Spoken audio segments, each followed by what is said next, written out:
ये रहे आपके जमीनों के कागजात जो अबुल ने छीने थे, संभालिए। ये सब मेरे भतीजे का कमाल है।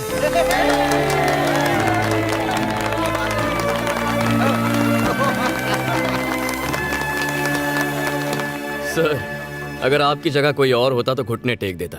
मैं आपकी हिम्मत की दाद देता हूँ सर। उन्होंने आपकी बेटी को किडनैप कर लिया, लेकिन ये मेरे पापा के दोस्त की बेटी है। इसे कुछ हो जाता तो आप दुखी होते और उससे मेरे पापा दुखी होते।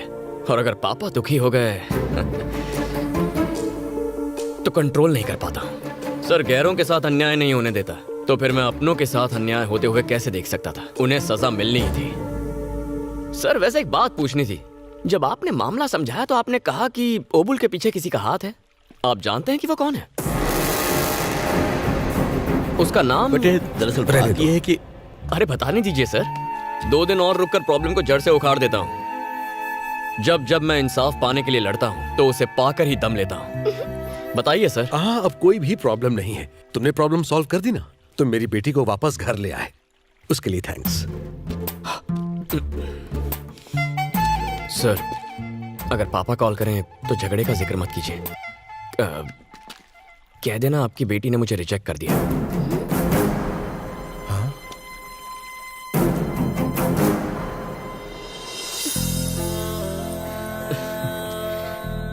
जानू, लाइफ में कोई भी प्रॉब्लम हो, गना उसे सॉल्व कर देगा। Okay? I'll miss you. Take care. Bye bye.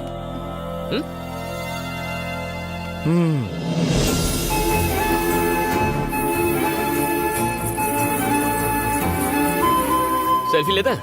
Selfie पास आ जाओ। मुझे भी दिखने I'll see you soon. Next time मुंह निकाल के नेक्स्ट टाइम जरूर आऊंगा। एक हक तो दे दो। Okay, take एक care. हक तो करते जाओ। अभी मुझे जाना पड़ेगा। Bye bye. क्या हुआ बेटी?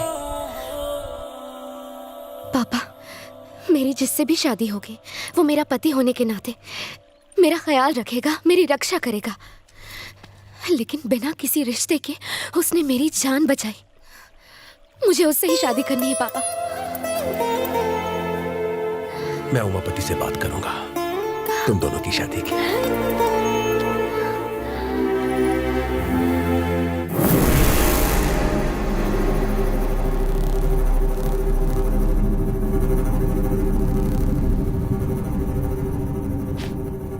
इस पूरे इलाके में लोग मुझसे आंख मिलाने की हिम्मत नहीं करते, और उस अकेले ने हम सबको मारा और लड़की ले गया और कहा कि इलाके के लोगों से दूर रहने में ही तुम्हारी भलाई है। प्रॉब्लम क्या है मुझसे? प्रॉब्लम तुमसे नहीं, तुम्हारे प्लान से है। यहाँ खेती के लिए बहुत कम जमीन रह गई है। शहर में काफी बंजर जमीन पड़ी हुई है जो पाइपलाइंस बिछाने के काम आ सकती है। फिर भी हमारे गांव के पीछे टॉपिक मत बदल। मैंने कभी किसी का हक नहीं मारा। जमीन के बदले जमीन ऑफर की, पैसे देना चाहा तो भी मना कर दिया। इसलिए दबाव डालने के लिए तुम्हारी बेटी को भी किडनैप करवाया और तुम लोगों ने मेरे ही आदमी को पिटवाया। मेरी हड्डी तो दुर्घटना घटी।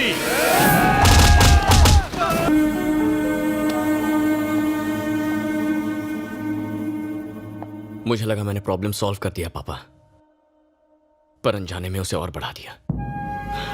मैंने उनसे पूछा भी था कि इसके पीछे कौन है, बताया ही नहीं। सही करने पर गलत हो गया। अब गलत करके ही सब सही कर दूंगा। इम्पॉसिबल। उस लड़की का हाल देख रहे हो? मैं उसका दर्द समझ सकता हूं। मैंने अपना एक दोस्त खोया है, लेकिन सच यह है कि धनुष को कोई अरेस्ट नहीं कर सकता।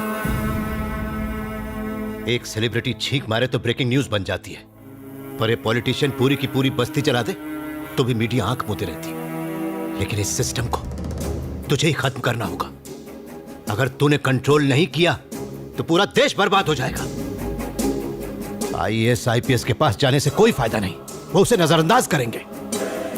ये लोग पावर का, सिस्टम का नाजायज फायदा उठाते हैं और इसीलिए ये जुर्म करने से भी कतराते नहीं है। तुम या मैं इस बारे में कोई कुछ नहीं कर सकता। इस लड़की को, इस शहर को उनसे कैसे बचाएंगे? कोई जवाब नहीं है इसका।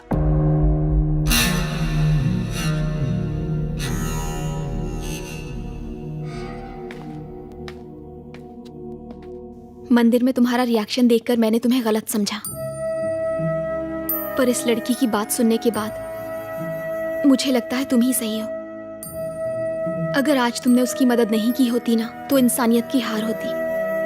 अब तो तुम्हारे लिए इज्जत और भी बढ़ गई है। तुमने साबित कर दिया है कि इंसानियत जिंदा है। मैं तुम्हारे काबिल नहीं हूं गणेश, तुम उसी के लिए बने हो।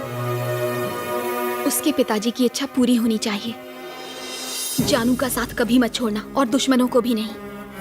लाइफ में कभी भी मदद चाहिए हो तो मुझे याद करना, मैं हमेशा हाजिर हूं।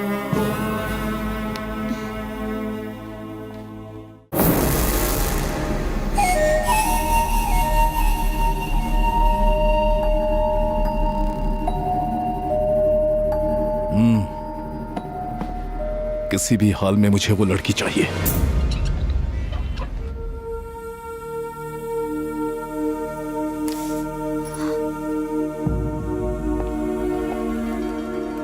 थोड़ी कॉफी पी ले। नहीं चाहिए चाचा। टेंशन मत ले, वहाँ ट्रीटमेंट चल रहा है। ये ले।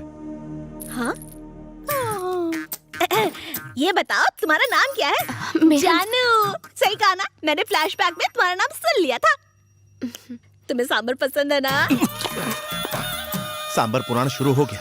अगर तुम मेरे हाथ का बना सांबर खाओगी ना, तो कभी भी दवाई की जरूरत नहीं पड़ेगी। सांबर हर मर्ज की दवा है।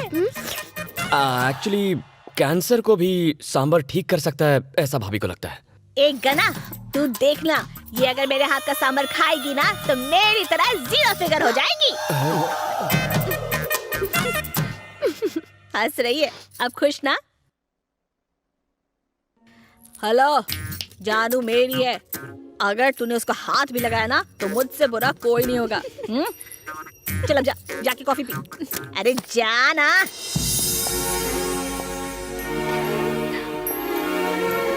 अब तो खुश हो ना, अब सब ठीक हो जाएगा। थोड़ा पेन होगा पर घबराना मत, नो प्रॉब्लम। ट्विंस हैं, 1 घंटे में डिलीवरी हो जाएगी। यही है तुम्हारे husband? Present madam. You mean husband या रबर बैंड? हस्बैंड बाबा। वो मैं हूँ। ये मेरी वाइफ है, पर्सनल। ये मटका मैंने दिया है, बहुत मेहनत की है। आपको कुछ खटका है क्या? इनका ऑपरेशन है, आपकी सिग्नेचर चाहिए। बस इतना ही? चंपाकली, 1 घंटे में हम पेरेंट्स बनेंगे, 2-2 बच्चों के। I am out. अच्छा, ऊटी के बाद हॉस्पिटल में सर्वे करने आ गए? आप जो समझ रहे हो मैं वो नहीं हूँ। मैं वही हूँ। हम जानते हैं। मैं तो बस काम से आया था। आप यहाँ कैसे? किसी का पोस्टमार्टम करना था। पापा के सामने तो आप संस्कारों की बीन बजाते हैं, तो फिर ये क्या है?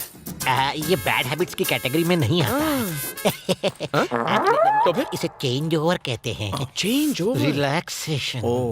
और उस ऊटी की ट्रिप का क्या हुआ? काम के लिए ऊटी, रिलैक्स करने के लिए ब्यूटी। ओह, मुहूर्त बैंड बजाए तो ऊपर वाला क्या करेगा? अच्छी कहावत है, मतलब जानते हो? यू मीन बैंड बजेगा? No idea. आइडिया तो मैं देता हूँ।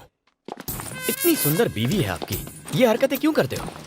टीवी पर चाहे कितनी भी फिल्में देख लो, 70 mm पर देखने का मजा ही अलग है। होम थिएटर आखिर होम थिएटर है, मल्टीप्लेक्स आखिर मल्टीप्लेक्स है। छे, इतना गंदा एक्सप्रेशन क्यों? एक ओपन सीक्रेट बताऊं? पत्नी पूजा घर जैसी होती है, उसमें मजा कहाँ? पर गर्लफ्रेंड रिसोर्ट के स्पा जैसी, माइंड बॉडी दोनों फुल रिलैक्स। आदमी का मूड एकदम फ्रेश हो जाता है, सोच क्रिएटिव और माइंड इंटेलिजेंट। सर, आप घरवाली को कैसे मैनेज करते हैं? घरवाली को घर में एंट्री मारते ही वो दौड़ के आती है।